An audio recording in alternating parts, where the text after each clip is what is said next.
In this video, I'm going to show you how to learn Python in Kaggle.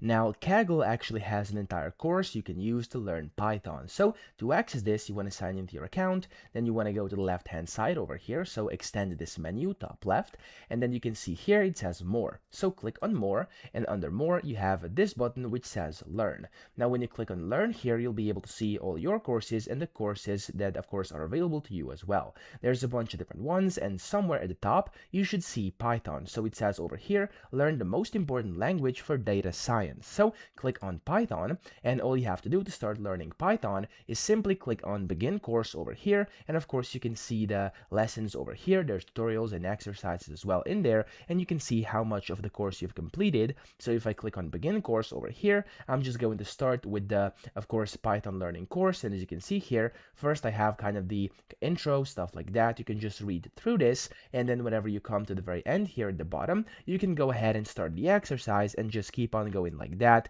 And eventually, when you come to the end, you'll have a better idea on how to actually use Python, of course, because this course will help you out greatly. So that's how to do this. I hope this video helped you out. If it did, please subscribe to the channel and help me out as well.